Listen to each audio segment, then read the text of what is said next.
حدیبیہ کے مقام پہ پانی نہیں تھا، حضور علیہ السلام بھی کوئی کنویں کے پاس تشریف فرما نہیں تھے کہ وہ حضور سے آ کے کہیں کہ یہ کنواں یا آپ کے پاس پانی ہے، آپ ہمیں پانی دیں، حضور آپ ہمارے لیے کچھ اہتمام کر دیں۔ رسول مکرم صلی اللہ علیہ وسلم نے پھر انہیں کبھی مایوس بھی نہیں فرمایا، فرمایا اچھا پانی نہیں ہے، مسلم کی حدیث ہے، فرمایا لاؤ، برتن لائے گئے حضور صلی اللہ علیہ وسلم کے سامنے، اپنا مبارک ہاتھ آپ نے آگے بڑھایا اور اللہ پاک نے اس ہاتھ کی 5 انگلیوں سے 5 پانی کے چشمے جاری فرما دیے گئے۔ صحابہ کی تعداد اس وقت 1400 لوگ، 1400 لوگ، لیکن عقیدہ کتنا صاف اور ستھرا۔ ہاں فرماتے ہیں، صحابہ کہتے ہیں کہ اگر خدا کی قسم 1,00,000 بندے بھی ہوتے تو پانی اتنا تھا سب کے لیے کفایت کر جاتا۔ 1,00,000۔ زمزم شریف افضل ترین پانی ہے، اس میں کوئی انکار نہیں، لیکن علماء نے لکھا اس پانی سے بھی ایک پانی افضل ہے۔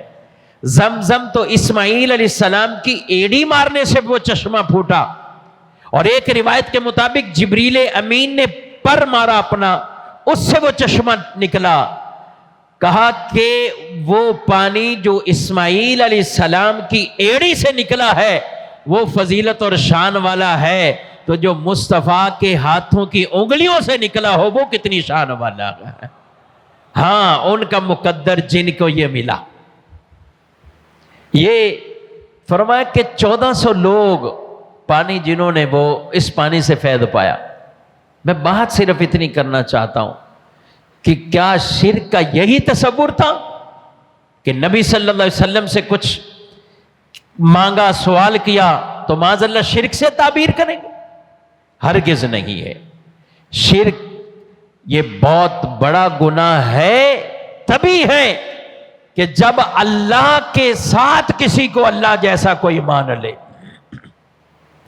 خدا مان لے، عبادت کرنا شروع کر دے۔ لیکن نبی پاک علیہ السلام نے ہمیں ایسی تعلیم دی، کوئی بھی آدمی، یہاں تو مزارات کی بات نہیں میں کر رہا ہوں، مدینہ منورہ میں بھی کوئی حاضر ہو جائے، یہ حضور کی تعلیم ہی ہے۔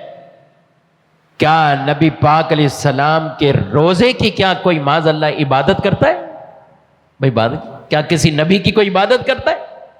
کیا کسی بزرگ ولی کی کوئی عبادت کرتا ہے؟ نہیں کرتا۔ پتہ ہے کہ تعلیم یہی ہے دین کی۔